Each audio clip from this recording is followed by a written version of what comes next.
वृत्तिजम् गोदानम् रत्नधातवम् अग्निः पूर्वेभिर्वृषिभिरेभ्यो नूतनैरुना तदेवाङ्गेह वक्षति अग्निनारैवस्मत्कोशमेव दिवे दिवे। आजकल हिंदुत्व की चर्चा बहुत चल रही है, कई लोग उसका विरोध भी कर रहे हैं। वास्तव में भारत के साथ यह शब्द बहुत प्राचीन काल से जुड़ा हुआ है, एक भारत की पहचान बन गया है। लोग आधुनिक नमस्ते नमस्ते लोग आधुनिक विचारधाराओं के साथ भी इसकी तुलना करने का प्रयत्न करते हैं। मुझे लगता है एक बार नई पीढ़ी को इसकी प्राचीनता, इसकी विशेषता क्या है, यह बताने की आवश्यकता है। हजारों वर्ष पूर्व से इस देश के सैकड़ों हजारों ऋषियों मुनियों ने चिंतन करने के बाद एक दर्शन इस देश में स्थापित किया। उसमें से ये हिंदुत्व का विचार प्रकट हुआ है। किसी एक व्यक्ति के द्वारा, किसी एक पुस्तक के द्वारा या कोई एक विशेष पूजा पद्धति में से निकला हुआ यह विचार नहीं है, और इसलिए इस विचार दर्शन की कुछ विशेषताएं हैं, अपने आप में विश्व में अनोखी है। तो ये सारा विचार दर्शन एक आध्यात्मिक पृष्ठभूमि पर खड़ा हुआ है। ऋषियों मुनियों ने ये कल्पना की और इसको अनुभव भी किया कि सारी सृष्टि, सारा जीव जगत, इसके अंदर कोई न कोई ईश्वरीय तत्व है, और इसके कारण से सभी के अंदर वे एक एकात्मता को अनुभव करते थे। इसी को हम लोग कहते हैं कि सबको वे कहीं न कहीं एक दूसरे से जुड़ा हुआ पाते हैं। ये सारी सृष्टि, सारा मनुष्य, जीव जगत, प्राणी जगत एकात्म है। इसी को आज की भाषा में कहते हैं इंटीग्रेटेड है। एक से दूसरे को हम लोग स्थायी अलग नहीं कर सकते। एक दूसरी महत्वपूर्ण बात और है, उन्होंने सारा जो विचार किया है वो समग्रता में किया है, होलिस्टिक है। और एक का विचार करते समय दूसरे को उन्होंने छोड़ा नहीं, और इसलिए सभी के साथ मिलकर एक नया भाव, एक नया दर्शन हमारे भारत के ऋषियों ने दिया। तो इस प्रकार से हम तीन बातें मौलिक रूप से कह सकते हैं इस हिंदुत्व के लिए जो आधारभूत है। पहला तो यह है, इसका आधार आध्यात्मिक है। दूसरा, इसका अप्रोच इंटीग्रेटेड है। और तीसरा हम कह सकते हैं जो होलिस्टिक है। हमारे ऋषि मुनियों ने इस दर्शन को देते समय यह भी कहा कि उस एक सत्य को पहुंचने के लिए किसी भी मार्ग से जा सकते हैं। संस्कृत में ऋग्वेद में एक बड़ा सुंदर मंत्र उन्होंने कहा है, वो कहते हैं एकम सत विप्रा बहुधा वदंती। इसका भाव यह है कि उस परम सत्य की ओर जाने के लिए बहुत मार्ग हो सकते हैं। विद्वान लोग भिन्न भिन्न प्रकार से कह सकते हैं। अब देखिए, इस एक मौलिक दर्शन के आधार पर उन सब के अंदर एक एकता स्थापित हो गई। हिंदू समाज का हृदय इतना बड़ा हो गया कि कितनी भी विविधताओं को, कितनी भी डाइवर्सिटीज को वो एकात्म भाव से देखने लगे। सबके अंदर एक ही ईश्वरीय तत्व है। विविधताएं, डाइवर्सिटीज और डिफरेंसेस हो सकते हैं, लेकिन उनके अंदर जो एक तत्व है जो सबको जोड़े और बांधे रखता है, वो ईश्वरीय तत्व इस दर्शन की एक मौलिक बात थी। इसके कारण से इतनी विविधताएं होने के बाद भी देखिए, यहाँ संघर्ष नहीं, सामंजस्य पैदा होता है।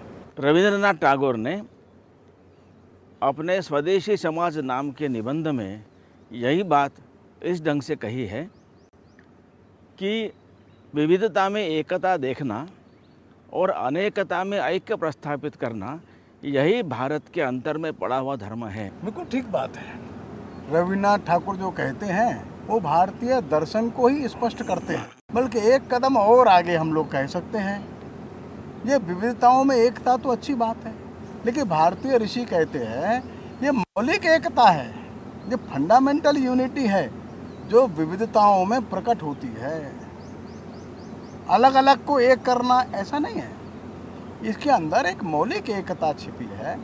ये फंडामेंटल जो वननेस है, फंडामेंटल जो यूनिटी है, वो अपनी विविधताओं के साथ, डाइवर्सिटीज़ के साथ प्रकट होती है। इसी को हिंदू दर्शन में ऐसा कहा गया, एक ईश्वर अपनी विविधताओं में ऐश्वर्य के साथ प्रकट होता है। इसलिए मुझे लगता है कि आजकल लोग जो बात कर रहे हैं प्लूरलिटी की, तो पश्चिम की प्लूरलिटी कल्पना ये अलग है। ये सभी को अलग अलग मानकर उनके बीच में एकता निर्माण करने का प्रयत्न, ऐसा उनका प्रयास है। और भारत की मौलिकता यह है, वह एक ही अनेक रूप में अभिव्यक्त हुआ है, इसलिए सभी में इनहेरेंट एकता है ही, इस आधार पर उसका चिंतन है। और इसलिए भारत ने हमेशा सभी के साथ सामंजस्य और सभी के साथ संवाद और सभी का सहअस्तित्व, इसका आग्रह भी रहा है, ऐसा इसका चरित्र भी रहा है। भारत का जो वननेस और प्लूरलिटी, ये जो बात है, मतलब एकत्व भाव और बहुत्व, जो प्लूरलिटी और वननेस, ये भारत में विरोधी नहीं है। वननेस और प्लूरलिटी दोनों एक ही के दो रूप है। वननेस और प्लूरलिटी विदेशों में, पाश्चात्य देशों में आपस में विरोधी है। भारत में ये एक दूसरे के पूरक हैं, एक दूसरे को पूर्णता देते हैं। वननेस प्लूरलिटी में प्रकट होती है और प्लूरलिटी अपने आप में वननेस रखती है। और यही हिंदुत्व का ब्यूटी है, हिंदुत्व का सौंदर्य यही है कि प्लूरलिटी में वननेस देखना और वननेस को प्लूरलिटी में प्रोलिफरेट करना, ये सुंदरता है। जब हिंदू राष्ट्र की बात आती है, तब लोगों के मन में प्रश्न आता है कि भारत में रहने वाले मुस्लिम, ईसाई, इनका क्या होगा? क्या उनको दोयम दर्जे का स्थान प्राप्त होगा? इसके बारे में भी स्पष्टता होना आवश्यक है। लोगों के मन में ये भ्रम दिखाई तो देता है, लेकिन ये हिंदू राष्ट्र दर्शन के अज्ञानता के कारण से दिखता है। जो हिंदू राष्ट्र दर्शन है, उसका किसी मजहब से, रिलीजन से कुछ लेना देना है ही नहीं। ये तो सबके लिए कॉमन है, सबके लिए सामान्य और समान है। पूजा पद्धति कोई सी भी है, लेकिन सबके साथ जो व्यवहार है वो हिंदू राष्ट्र दर्शन को प्रकट करता है। हम अभी उदाहरण देखें तो कलाम साहब तो एक मुस्लिम मत को मानने वाले व्यक्ति हैं, वे पक्के मुसलमान भी हैं।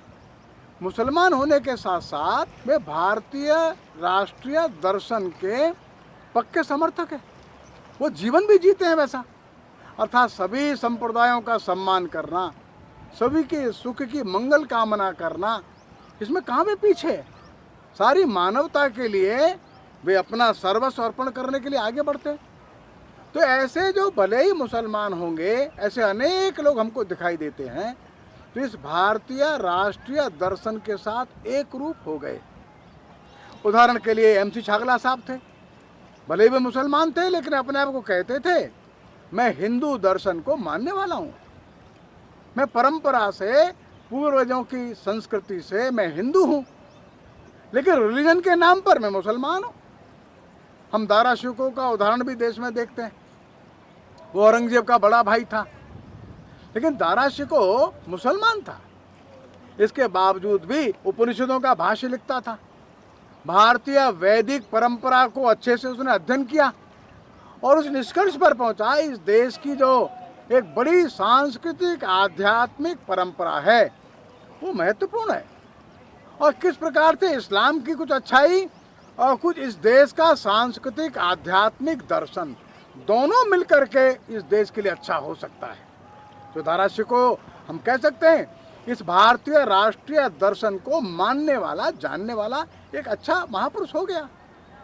श्रीमती एनी बेसेंट थी, वो तो भारतीय मत संप्रदाय की मानने वाली नहीं थी, वो विदेश के मत संप्रदाय वाली महिला थी, लेकिन भारतीय दर्शन के साथ एक रूप हो गई, बिल्कुल अंतर ही नहीं दिखता। और इसलिए कोई सा भी मत, कोई सा भी संप्रदाय मानते हुए वो इस्लाम को मानने वाले कोई दिक्कत नहीं। वे नमाज पढ़े, कुरान पढ़े, वे मस्जिद में जाएं, लेकिन दूसरे मत संप्रदाय का बराबर सम्मान करने की जो इस देश की धारा है, इस देश का एक दर्शन है, सभी के मत को सम्मान करना, उसमें वे चलते हैं तो ये भारतीय राष्ट्रीय दर्शन को मानने वाले, और हम फिर मानते हैं उनको, इस्लाम मत के मानने वाले होने के बावजूद भी वे हिंदू राष्ट्र दर्शन के एक सम्मानित सदस्य हैं। वे ईसाई भी हो सकते हैं, वे मुसलमान भी हो सकते हैं। उदाहरण के लिए पारसी समाज में ऐसे बहुत सारे लोग हैं। अभी नानी पालकीवाला साहब थे, जमशेद जी टाटा थे। वे अगर रिलीजन के हिसाब से देखते हैं तो पारसी थे वे। लेकिन किसी भी प्रकार से भारतीय राष्ट्रीय मौलिक दर्शन, जिसको हम हिंदू दर्शन बोलते हैं, उसका पूरे तरह से जीवन जीने वाले, पूरा सम्मान करने वाले। एक और पर्शियन मान्यता को पूरा मानते थे, साथ साथ सभी भारतीय मत संप्रदायों का सम्मान करते थे और एक वैश्विक कल्याण की भावना लेकर के काम करते थे। और इसलिए हमारा जो भारतीय राष्ट्रीय मौलिक दर्शन, जो हिंदू दर्शन, वो किसी भी प्रकार से किसी भी मत संप्रदाय का विरोधी नहीं, और दुनिया के सभी मत संप्रदाय, रिलीजन्स इसके अनुरूप अपना जीवन जी सकते हैं। इसमें टकराहट नहीं है।